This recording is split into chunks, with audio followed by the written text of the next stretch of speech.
আমাদের প্রধানমন্ত্রী যদি নিজেকে সিরাজউদ্দৌলা বানাতে চায় তাহলে আমি মীর জাফরের ঘ্রাণ পাচ্ছি। আর যদি আমাদের প্রধানমন্ত্রী নিজেকে স্বৈরাচার বানাতে চায়, নিজেকে ফেরাউন বানাতে চায়, তাহলে আমি আওয়ামী লীগ। আসসালামু আলাইকুম। নরসিংদীতে এক মেয়ের ওপর ঝাঁপিয়ে পড়েছে কিছু পশু। এটা আবার এমন কি? পশুর তো বিবেক থাকে না, ঝাঁপিয়ে পড়লে কি সমস্যা? সে ছিল, সরি, তারা ছিল মানুষরূপী পশু। পশুকে আমি বললাম? আরে না, আমার কি এত সাহস আছে? আমার রব কি বলেছেন জানেন? সূরা আরাফের 179 নম্বর আয়াতে আল্লাহ তাআলা বলেন, উলাইকা কালান আম বালহুম আদল। তারা পশুর মতো, বরং তাদের চাইতেও অদম। তারা কারা? তাদের হৃদয় আছে, কিন্তু তা দিয়ে তারা উপলব্ধি করে না। তাদের চোখ আছে, কিন্তু তা দিয়ে তারা দেখে না। তাদের কান আছে, কিন্তু তা দিয়ে তারা শোনে না। আজকে যদি তারা উপলব্ধি করত, দেখত এবং শুনতো, তাহলে আজ এই অপরাধ তারা করতে পারত না। অদম হলে একজন মানা যায়, তারা অদম কেমনে সম্ভব? এখন মিডিয়া, একদল নারী সমাজ, প্রশাসন চুপ হয়ে থাকবে। বাবার সামনে থেকে মেয়েকে নিয়ে গেল, মেয়েকে নিয়ে গিয়ে তাকে দর্শন করে জানোয়ারেরা শেষ করে দিল।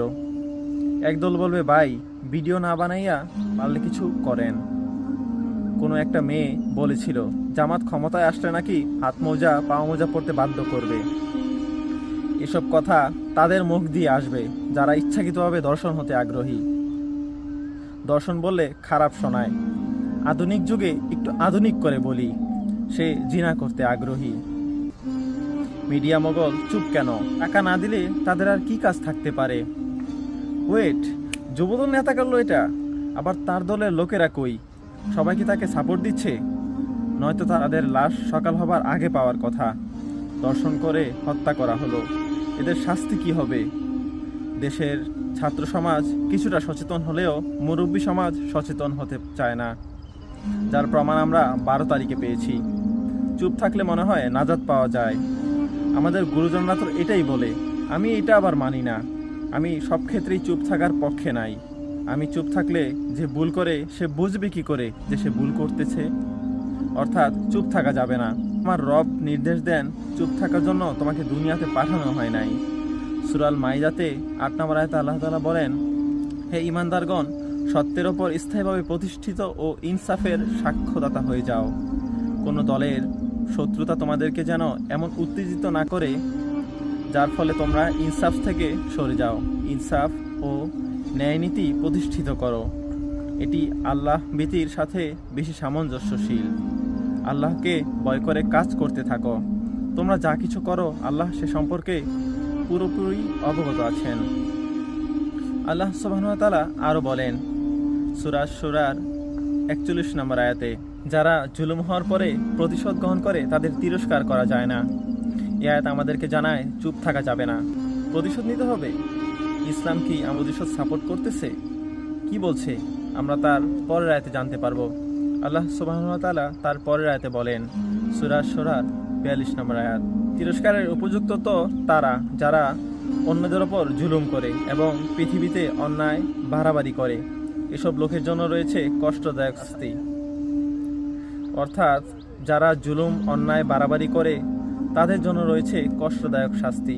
আমি মনে হয় যুদ্ধ লাগিয়ে দিচ্ছি, তবে স্পষ্ট হওয়া যাক, চুপ থাকার কারণে নবী সাল্লাল্লাহু আলাইহি ওয়াসাল্লামের উপর নির্যাতন করা হয়নি। চুপ থাকার কারণে আমাদের হাদি ভাইয়ের ওপর গুলি করা হয়নি। চুপ থাকার কারণে জুলাই যোদ্ধাদেরকে এভাবে শহীদ করা হয়নি। এরপরেও একদল আলেম এসে বলবে, ভাই চুপ থাকা দরকার। আমিও ভাই এসবের ভিতরে নাই। চুপ থাকা আমার দ্বারা পসিবল না। আমি চুপ থাকতে পারি না, এটা আমার দ্বারা সম্ভবও না। আমার এক ডায়মন্ডের মা বলেছিল চুপ থাকা নাকি উত্তম। আমি বলেছিলাম, চুপ থেকে আপনি তার ভুলকে সমর্থন করছেন। আন্টি বলেছিল, আমি চুপ থেকে তাকে সংশোধনের সুযোগ দিচ্ছি। আমি বলেছিলাম, আপনি চুপ থাকার কারণে অপরাধী নিজের ভুল বুঝতেই পারবে না, নিজেকে সংশোধন করা তো দূরের কথা। চুপ থাকা মানে নিজের ওপর জুলুম করার অনুমতি দেয়া, যা আমার পক্ষে কখনোই সম্ভব নয়। চুপ থাকা আমার স্মৃতিতে নেই। আমাদের প্রধানমন্ত্রী যদি নিজেকে সিরাজউদ্দৌলা বানাতে চায় তাহলে আমি মীর জাফরের ঘ্রাণ পাচ্ছি। আর যদি আমাদের প্রধানমন্ত্রী নিজেকে স্বৈরাচার বানাতে চায়, নিজেকে ফেরাউন বানাতে চায়, তাহলে আমি আওয়ামী লীগের প্রধানমন্ত্রীর কথা স্মরণ করাতে চাই। এটা খুব বেশি দিন আগের কথা না, ভুলে গেলে চলবে না। সর্বশেষ আমি একটা কথা স্মরণ করিয়ে দিয়ে বিদায় নেব। আমার রব আমায় জানালেন, যা আমি আপনাকে জানাচ্ছি। সূরা আল মাইদার 30 নম্বর আয়াতে আল্লাহ সুবহানাহু ওয়া তাআলা বলেন, যারা আল্লাহ ও তার রাসূলের সাথে লড়াই করে এবং পৃথিবীতে বিপর্যয় সৃষ্টি করার জন্য প্রচেষ্টা চালায়, তাদের শাস্তি হচ্ছে এই যে তাদেরকে হত্যা করা হবে, অথবা শূলিবিদ্ধ করা হবে, অথবা তাদেরকে দেশ থেকে বিতাড়িত করা হবে, অথবা তাদের হাত পা বিপরীত দিক থেকে কেটে ফেলা হবে। দুনিয়ায় তাদের জন্য এই অপমান ও লাঞ্ছনা নির্ধারিত রয়েছে, আর আখিরাতে রয়েছে তাদের জন্য এর চাইতেও বড় শাস্তি।